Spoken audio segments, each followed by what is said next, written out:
இந்துத்துவ தலைவர் ஏன் பாஜக? அதுதான் சொல்லிட்டேன். அவங்க என்ன ரீசன் ராமர் கோயில் கட்டணும் ஜெயலலிதா கேட்டாங்க. அதே போல பாகிஸ்தான் 370 வந்து ஸ்கிராப் பண்ணணும்ன்றத எல்லாமே ஜெயலலிதா பண்ணாங்க.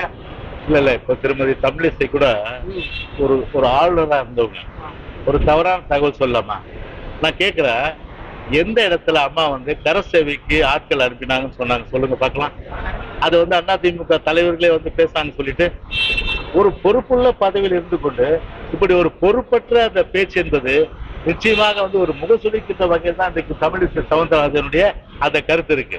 எடுத்துக்காமீங்க பார்க்கலாம். நான் அரசியல் இருந்து நான் வந்து விலகிறேன். நான் கர சேவைக்கு வந்து ஆள் அனுப்புறதுக்கு அம்மா சொன்னாங்களா? அன்னைக்கு என்ன சொன்னாங்க அம்மா? அன்னைக்கு ராமர் மசூதியை இடிக்கக்கூடாது, ராமர் மசூதி அது இதுவும் ராமர் கோயில கட்டணும். இதுதான் வந்து அம்மாவுடைய ஸ்டாண்டு.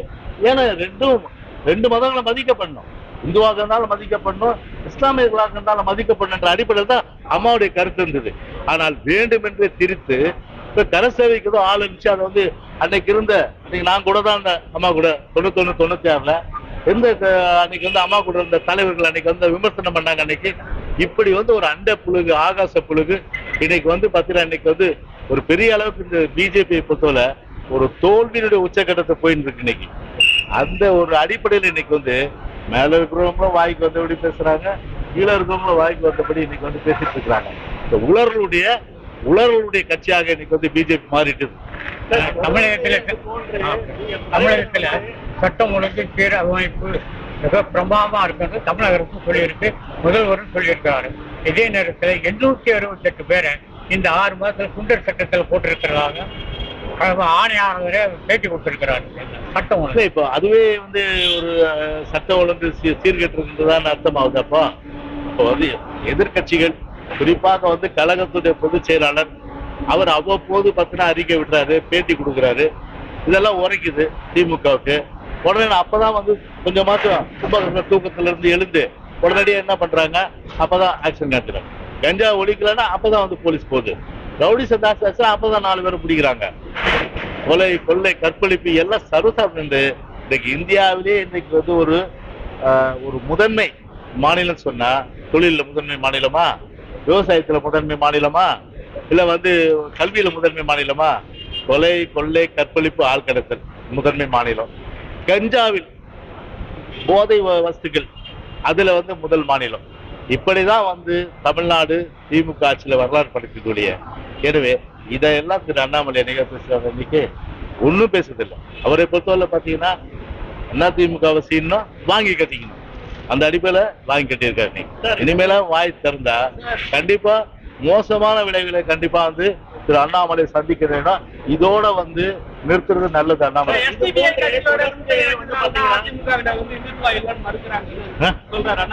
எதுங்க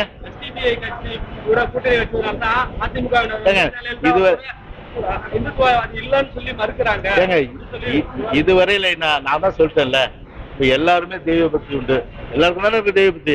நீங்களா மதவாதிகளா? நீங்க நான் கேட்கிறேன், நீங்களா மதவாதிகள் எல்லாம்? நீங்க இந்துத்துவ நீங்கெல்லாம் அம்மா தெய்வ பக்தி இருக்கு, அவங்க மதவாதி கிடையாது. அவங்க இந்த அடிப்படை ஒரு ஞானம் கூட, ஒரு அடிப்படை விஷயம் கூட தெரியாத ஒரு அரை வேக்காடு அண்ணாமலை ஒரு இந்துத்துவ என்ற போர்வையை போட்டது.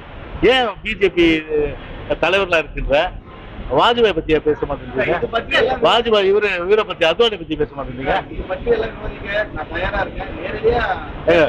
ஒரு அரசியல்வாதியோடு விவாதிக்கலாம், ஒரு அரசியல் வியாபாரியோட விவாதிக்க முடியாது. ஆமா, அவருடைய ஸ்டாண்டர்ட் எப்படி இருக்குன்னு பாருங்க. ஒரு ஸ்டாண்டர்ட பாருங்க. ஆரம்பத்துல எப்படி இருந்தாரு, இப்ப அவருடைய ஸ்டாண்டர்ட் எப்படி இருக்குன்னு. வாடகை வீட்டுல தான் இருக்காரு. எத்தனை லட்சம் ரூபாய்க்கு வாடகை இருக்காரு, எப்படிப்பட்ட கார் யூஸ் பண்றாரு, உழைச்சி சம்பாதிச்சாரு. இல்ல அவங்க கட்சி வந்து கிட்டத்தட்ட 16,000 கோடி ரூபாய் இன்னைக்கு வந்து இது கட்சிக்கு சேர்த்திருக்கு. எல்லாம் என்ன 16,000 கோடி ரூபாய் வந்து உழைச்சி சம்பாதிச்ச கட்சி. அப்படி ஊழலுடைய ஊற்றுக்கண் என்று சொல்லக்கூடிய அளவுக்கு பிஜேபி இன்னைக்கு மக்களை இன்னைக்கு ஏமாற்றி. அந்த வகையில ஒரு அரசியல் வியாபாரி, ஒரு அரசியல் வியாதி, ஒரு அறை வைக்காது இவங்களோட போய் நாங்க போய் வந்து விவாதம் பண்ணுமா? அரசியல்வாதியோடு விவாதிக்கலாம். அது அரசியல் வியாதி பிடிச்சவங்க அரசியல் வியாபாரியோடு வியாதிக்க நாங்க தயாரா இல்லை. எனக்கு ஜோசியம் தெரியாது. ஜெயலலிதா அவர்கள் வந்து எனக்கு ஜோசியம் தெரியாது. இன்னொரு ஒரு கட்ட தேர்தல் இருக்கு இல்லையா? முடிஞ்ச உடனே என்கிட்ட கேளுங்க. பிஜேபி ஆட்சிக்கு வரும்னு சொல்றாங்க.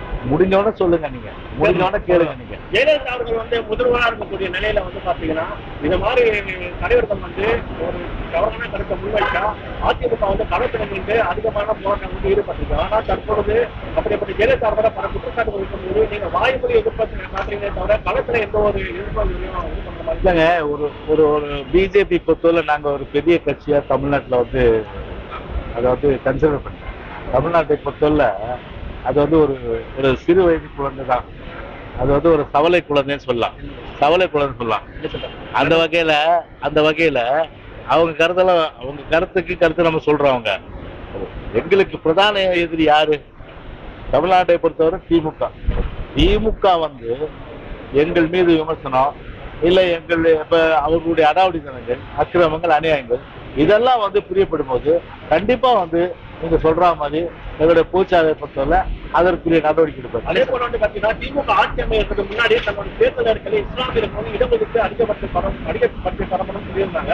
ஆனா நீங்க எதிர்கட்சியா இருக்கக்கூடிய நிலையில அது குறித்து சட்டசபையிலோ எந்த ஒரு வாய்ப்பு தீர்மானம் இது பண்ண. ஆனா தேர்தல் சமயத்துல மொத்தம் இஸ்லாமிய முக்கியமான ஜெகவாசி விருதை பற்றி மட்டும் பேசுறாங்க. அது தேர்தலுக்காக மட்டும் தான் பேசியிருக்காங்களே தவிர சிறுபான்மையோட இடஒதுக்கீடு அவருக்கான நிதி ஒதுக்கீடு பற்றி வந்து அதிமுக வாய்ப்பு வர மாட்டாங்க. உங்களுக்கு வேணா பிஜேபி தமிழ்நாட்டுல சிறுபான்மை மக்களுக்கு என்ன செஞ்சது, அதே போன்று திமுக சிறுபான்மை மக்களுக்கு என்ன செஞ்சது, அதிமுக தமிழ்நாட்டுல சிறுபான்மை மக்களுக்கு என்ன செஞ்சது, நானா ஒரு கம்பேரிட்டிவ் ஸ்டேட்மெண்ட் போட்டு ஒரு ஒப்பீடு போட்டு உங்களுக்கு வேணா தரேன்.